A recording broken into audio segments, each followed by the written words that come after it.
Assalamualaikum warahmatullahi wabarakatuh. Selamat siang teman-teman semuanya. Semoga selalu dalam keadaan sehat walafiat ya teman-teman ya. Oke teman-teman, hari ini saya sedikit ingin berbagi cerita ya teman-teman kepada teman-teman sekalian ya. Jadi satu hari saya dihubungi oleh salah satu orang perusahaan ya teman-teman, orang perusahaan. Ini chatnya. Nah, jadi beliau pada awalnya itu beliau meminta tolong kepada saya untuk menjualkan kargo yang ada di stockpile dari perusahaan tersebut. Tapi sebelum ini beliau itu meminta tolong kepada saya untuk dicarikan investor, teman-teman. Jadi perusahaan ini adalah perusahaan yang menurut saya cukup besar ya, karena perusahaan ini punya lahan konsesi itu sekitar 10.000 hektar. Itu gede banget itu, gede banget. Nah, dan perusahaan ini juga sudah terdaftar di MODI ya teman-teman ya, terdaftar di MODI, sudah resmi lah, intinya resmi, RKAB-nya juga sudah ada. Jadi dari beliau saya juga dikirimkan beberapa data perusahaan, termasuk di situ ada RKAB, summary perusahaan, IUP dan juga ROA terakhir. Nah, kemudian saya dikenalkan dengan beberapa teman dari beliau yang termasuk di perusahaan tersebut ternyata, dan kami sempat ngobrol ya teman-teman ya, kami sempat ngobrol melakukan telekonferensi singkat. Ternyata yang dikenalkan beliau adalah langsung direksinya teman-teman. Jadi ada beberapa direksi, saya sempat ngobrol.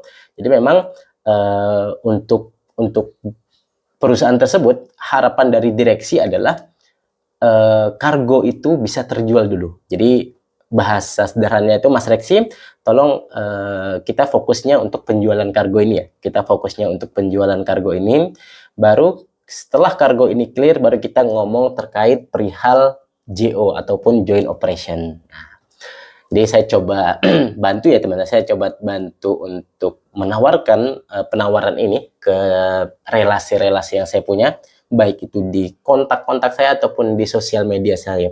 Dan kurang lebih sekitar 2 hari setelah saya coba sounding terkait penawaran ini, Masya Allah, hampir belasan, mungkin hampir 20 ya, 20 pihak itu menghubungi saya teman-teman, menunjukkan bahwa mereka itu tertarik nih terkait penawaran yang diberikan oleh perusahaan ini. Nah, jadi satu-satu saya coba komunikasi dengan para pihak-pihak ini ya teman-teman ya. Satu-satu saya coba sampaikan apa yang saya tahu terkait perusahaan ini, dan pada akhirnya beberapa di antara mereka memang sudah intens banget menunjukkan ketertarikan, dan alhamdulillah mereka juga langsung mengirimkan LOI ya teman-teman. Jadi LOI itu kalau teman-teman belum tahu itu kepanjangannya adalah letter of intent. Nah, jadi LOI itu adalah surat yang menunjukkan ketertarikan dari satu pihak terhadap sesuatu. Nah, itu teman-teman, itu resmi ya, resmi. Nah, jadi ini contoh LOI-nya nih. Ini yang pertama, ini yang kedua, ini yang ketiga. Nah, itu beberapa LOI-nya ya teman-teman ya. Oke, kemudian setelah LOI itu diterbitkan oleh mereka, saya forward langsung kepada teman-teman direksi. Nah, dan sekarang memang lagi tahap ini ya teman-teman ya, lagi tahap review terkait LOI yang dikirimkan, apakah cocok atau enggak nih penawaran yang diberikan oleh buyer terhadap kargo yang ada di perusahaan mereka. Oke, sekarang kita sambung ke case kedua ya teman-teman ya, ke cerita kedua. Kemudian sekitar 2 hari lalu teman-teman, sekitar 2 hari lalu saya dihubungi oleh salah satu seseorang ya. Kemudian seperti ini chatnya teman-teman. Nah, jadi beliau mencari batu bara dengan GAR 6.000. Nah, kebetulan di hari yang sama ada salah satu orang perusahaan mengirimkan ROA ke saya, dan setelah saya cek, oh ini masuk nih terkait speknya nih dengan apa yang beliau ini cari gitu. Nah, saya kirimkan, kemudian beliau tanya-tanya kayak gitu kan, Pak boleh nggak ini diisi dulu Pak, diisi misalnya, kalau saya nggak salah ya chatnya itu seperti misalkan ini nama perusahaannya apa, JT-nya di mana, terus berapa kapasitasnya untuk pemuatan ya. Nah, awalnya saya agak ragu, saya sempat teleponan dengan beliau, Bu ini yang diperlukan berapa, kayak gitu kan. Perlunya sekitar 2.000 sampai 4.000 ton Mas per bulan. Dalam hati kok dikit banget kayak gitu kan, karena udah nggak logis kayak gitu. Saya kirimkan ke pihak perusahaan, Mas ini nggak salah ini Mas, cuman 2.000 sampai 4.000. Nggak tahu sih Pak, saya tadi udah langsung ngobrol dengan beliau gitu kan, dengan beliau. Nah, for your information, beliau ini yang menghubungi saya ini ternyata adalah seorang mediator. Setelah saya cross check, ternyata beliau ngakunya beliau langsung ke end buyer seperti itu.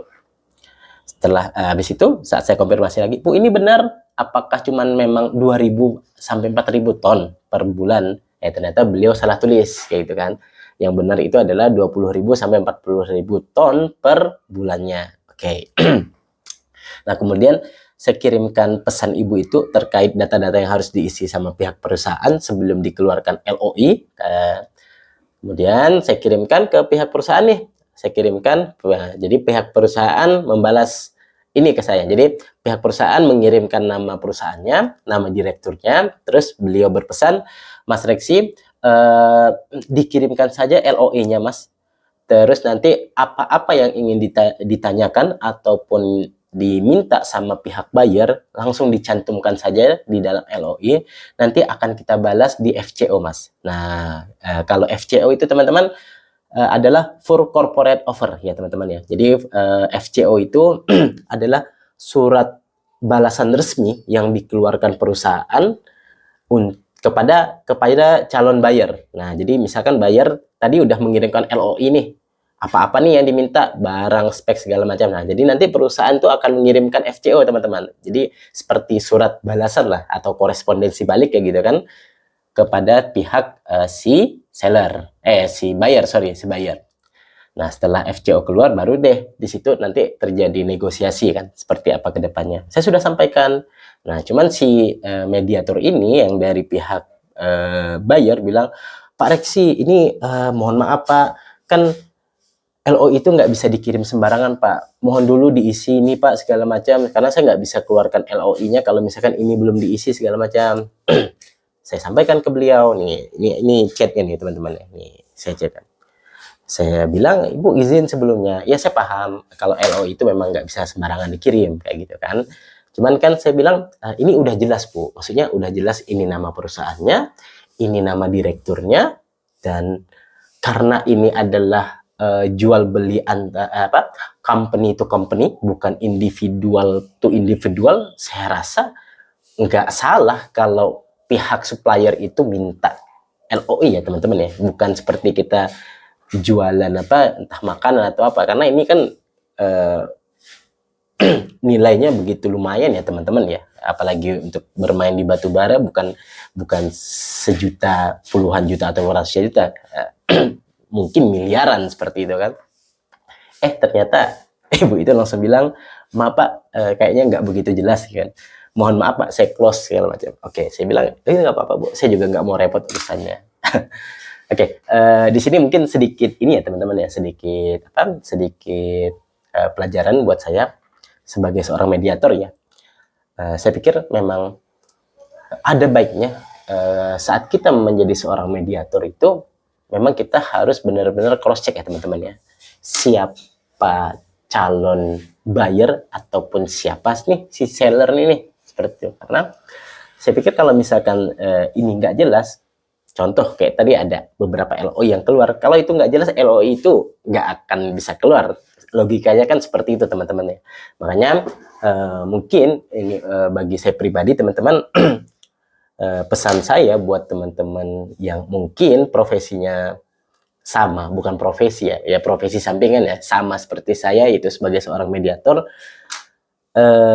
mungkin kita bisa menjadi seorang mediator yang mempunyai kredibilitas teman-teman. Jadi nggak hanya kita dapat info langsung ditelan bulat-bulat tuh enggak. Nah, jadi harus kita cross check dulu nih, bener-bener kita cross check dulu, bener nggak, valid nggak infonya nih, valid nggak terkait buyer ataupun sellernya nih. Karena kalau saya teman-teman minimal saya harus pegang aduannya teman-teman. Karena kalau misalkan semakin banyak kaki ataupun tangan yang kita akan dihadapkan urusan dengan mereka, itu akan semakin riwah. Itu pasti. Makanya saya nggak mau terlalu riwah. Saya kayak seperti yang kasus di PT yang pertama tadi, saya langsung dengan direksinya. Ternyata yang bayarnya ini juga saya langsung dengan owner, pemilik perusahaan. Jadi urusannya enak, teman-teman. Nggak melibatkan banyak pihak. Nah, itu saja sih mungkin teman-teman cerita yang bisa saya sampaikan. Nah, mungkin sedikit iklan juga ya teman-teman. Jadi kemarin juga saya juga di chat oleh salah satu orang perusahaan yang saya bisa katakan beliau adalah A2 ya, A2 teman-teman. Jadi beliau menawarkan kargo ke saya, itu kargonya ke garnya itu 6.800. Posisinya ada di Kalimantan Tengah. Beliau juga sudah menampilkan nama perusahaan dan juga nama direktur utamanya. Saya juga udah cross check di Modi, sudah terdaftar juga teman-teman. Jadi memang ini tambang resmi ya teman-teman ya. Nah, jadi buat teman-teman yang pengen atau tertarik untuk membeli kargo tersebut dengan GAR 6.800, bisa nanti kita komunikasi awal ya teman-teman ya. Teman-teman bisa nanti chat saya melalui akun saya ini, atau nanti saya akan lampirkan nomor telepon saya di video kali ini. Oke, mungkin itu saja teman-teman dari saya. Semoga bisa bermanfaat video kali ini, dan semoga kita bisa semakin semangat dalam mencari rezeki yang halal dan berkah. Barakallahu fikum. Assalamualaikum warahmatullahi wabarakatuh.